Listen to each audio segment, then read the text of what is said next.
அன்புடன் அழைக்கின்றோம்.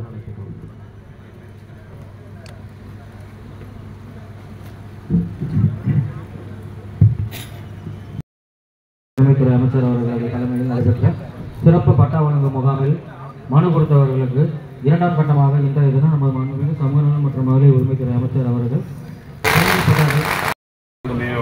நடைபெற்றது. இன்றைய தினம் இரண்டாவது கட்ட நிகழ்வாக வரன்முறைப்படுத்தப்பட்ட பட்டாவானது வழங்கப்பட உள்ளது. இதில் வீடு கட்டு குடியிருப்போருக்கு வரன்முறைப்படுத்தி அதை பட்டா வழங்கும் நிகழ்வுக்கு வரவேற்கின்ற மாண்புமிகு அமைச்சர் அவர்களை கலெக்டருக்கும் ஒரு இத்தனை பேருக்கு கிடைக்காம இருந்த நம்ம செஞ்சுருக்கோன்ற மாதிரி அவருக்கும் ஒரு மகிழ்வான தருணம், உங்களுக்கும் இவ்வளோ காலம் பெறாமல் இருந்த அந்த உரிமை பட்டா நம்ம கையில் கிடைக்கின்ற தருணம். ஆகவே எல்லாருமே மகிழ்ச்சியோடு நடைபெறுகிற இந்த நிகழ்ச்சியிலே கிட்டத்தட்ட 3500 வந்தது.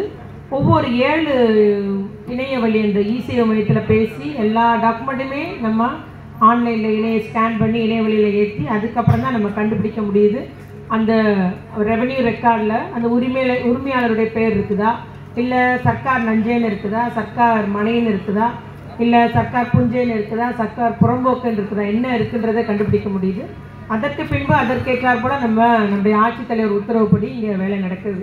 ஆட்சித்தலைவருடைய முழு ஈடுபாடுன்னு சொல்ல முடியும். ஏன்னா தனியாக ஒரு கமிட்டி இதுக்குன்னே போட்டிருக்காங்க, இந்த பிரச்சனை உள்ள மக்களுக்கெல்லாம் தீர்த்து தர வேண்டும் என்ற முறையில். அதுபோல் நம்முடைய சில இடங்கள்லாம் அவர் கலெக்டர் வந்து முடிவு செய்ய வேண்டியிருக்கு. அவர் இயக்குனருக்கு நம்முடைய அரசுக்கு அனுப்பி வைக்கிறாங்க.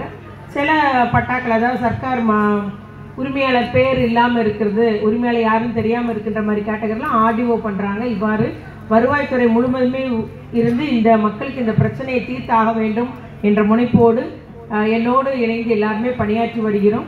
இன்றைய தினத்தில் நம்ம 131 பேருக்கு இன்றைக்கி நம்ம பட்டா வழங்க போகிறோம். அதனால் கலெக்டர் சார் தெளிவாக சொன்னாங்க, நம்ம வழங்குவது வந்து கூட்டுப்பட்டாவாக இருக்குது. இந்த சர்வேயில் 5 பேருடைய வீடு இருக்குது அப்படின்றது அதில் வந்துடும். 5 பேர் இந்த சர்வேயில் 5 பேர் உரிமையாளர் இருக்காங்கன்றது நாங்கள் வழங்குகிற பட்டாவில் வந்துடும். பின்பு நீங்கள் அதை வந்து சப்டிவிஷன் போட்டு மறுபடியும் வாங்கணும். அதனால் இப்போ பட்டாவில் உங்கள் பேர் வந்ததே உங்களுடைய உரிமை எதுன்றது உத்தரவாதம் வந்துடுச்சு. இனி இது எல்லா உபயோகத்திற்கும் இந்த பட்டா வந்து நமக்கு நீங்கள் உபயோகப்படுத்தி கொள்ளலாம். இருந்தாலும் சப்டிவிஷன் பண்ணி உங்களுடைய இடத்த தனியாக அளந்து இன்னாருடைய இடம் இன்னாருன்றது எழுதுறது, அந்த ஒரு உரிமை பட்டா தனியாக வாங்குறதும் கட்டாயம். அதை வந்து எதிர்காலத்தில் நீங்கள் எப்போனாலும் பண்ணிக்கொள்ளலாம் என்பதை நான் கூறிக்கொள்ள விரும்புகிறேன். அதுபோல் கடந்த கலைஞர் ஆட்சியில் நம்ம இங்கே டவுனில் வழங்கப்பட்ட பட்டா எல்லாமே அரசு ரெக்கார்டில் ஏறாமலே இருந்தது. இன்ன வரைக்கும் அது அரசு புறம்போக்கு நத்தம் புறம்போக்கு அப்படின்ற ஒரு கேட்டகரியிலே அந்த வகைராலே இருக்குது. அதையும் நம்ம வந்து இப்போ எடுத்ததில் நம்முடைய ஆட்சித்தலைவர்கள் எல்லாம் ஆய்வு செஞ்சு அவர்களுக்கும் பட்டா வழங்க ஏற்பாடு செஞ்சுருக்கிறாங்க.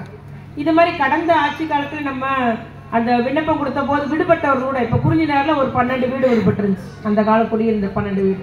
இது மாதிரி டூவிபுரத்தில் ஒரு 13 வீடு இருக்குது, 17 வீடு இருக்குது. இந்த மாதிரி ஆங்காங்கே விடுபட்டது இருக்குது. புதிதாகவும் அரசு புறம்போக்கு இல்லை நத்தம் புறம்போக்கு இடத்துல குடியிருக்கிறவங்க 5 ஆண்டுகளுக்கு மேலே குடியிருக்கிறவங்களுக்கு பட்டா வழங்க வேண்டும் என்று முதலமைச்சர் அவர்கள் முதலமைச்சர் சிறப்பு உத்தரவு போட்டிருக்காங்க. அதனால் அந்த ஒரு அரசு நம்முடைய ஆட்சித்தலைவர் சொன்னது போல் ஆட்சேபனை இல்லாதன்னு சொல்லும்போது அது நீர்வழி புறம்போக்காக இருக்கக்கூடாது, ஓட புறம்போக்காக இருக்கக்கூடாது, மேய்க்கால் புறம்போக்காக இருக்கக்கூடாது, பிற துறைகளுடைய ஒன்றிய அரசினுடைய இடமாகவும் அதாவது உப்பு இலாக்கா, ரயில்வே இலாக்கா அந்த மாதிரிலாம் இருக்கும்போதும் அதில் அல்லாமல் நம்முடைய தமிழ்நாடு அரசினுடைய புறம்போக்கு நத்தம் புறம்போக்குன்னு இருக்கிற இடத்துல 5 ஆண்டுகளுக்கு மேலே குடியிருக்கிறவங்க நீங்களும் விண்ணப்பம் செய்யலாம். அதுபோல் நம்முடைய எப்போனாலும் இந்த சட்டமன்ற உறுப்பினர் அலுவலகத்தில் எல்லாரும் விண்ணப்பம் வாங்கிட்டு இருக்காங்க. ஆனால் இது வரைக்கும் நாங்கள் விண்ணப்பமே கொடுக்கலன்றவங்களும் இருக்காங்க. ஏன்னா நம்முடைய கலெக்டர் அவர்கள் ஒரு பெரிய ஒரு ரெக்கார்டு வச்சிருக்கிறாங்க. அதான் ரயத்து வாரி வகைப்பாட்டில் உரிமையாளர் பேர் இணைக்கப்பட வேண்டிய விவரப்பட்டியலே 11,739 பேர் இருக்காங்க.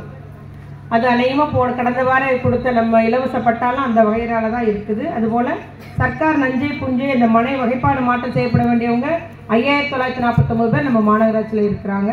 அதுபோல் தூத்துக்குடி டவுன் புறம்போக்கு பட்டாலேண்ட் அப்படின்ற ஒரு என்ட்ரியில் வந்து 22,600 பேருக்கு தேவையாக இருக்குது. மொத்தம் ஜிஆர் நத்தம் வந்து ஒரு 1,100 இருக்குது. மொத்தம் 41,482 இது வரைக்கும் நம்முடைய வருவாய்த்துறை கணக்கெடுத்துருக்குறாங்க. ஆகவே அத்தனை பேருக்கு நம்ம பட்டா வழங்க ஏற்பாடு செஞ்சுருக்கிறோம்.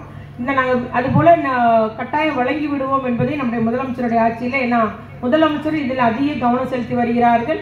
அந்த இவ்வளோ காலம் குடியிருந்த வர மக்களுக்கு நம்ம உரிமை பட்டா நில உரிமை வழங்கிவிட வேண்டும் என்பது. அதனால் நிச்சயமாக இதை நம்ம ஏற்பாடு செஞ்சு விடலாம். இருந்தாலும் நான் இன்னும் கொடுக்கலேன்னு நினைக்கிறவங்க எப்போனாலும் நீங்கள் சட்டமன்ற உறுப்பினர் அலுவலகத்தில் வந்து விண்ணப்பித்துக் கொள்ளலாம் என்பதை நான் கூறிக்கொண்டு இந்த பட்டா வழங்குவதில் நான் மகிழ்ச்சி அடைகிறேன். நன்றி, வணக்கம். ஜெகதீஷ் குமார்,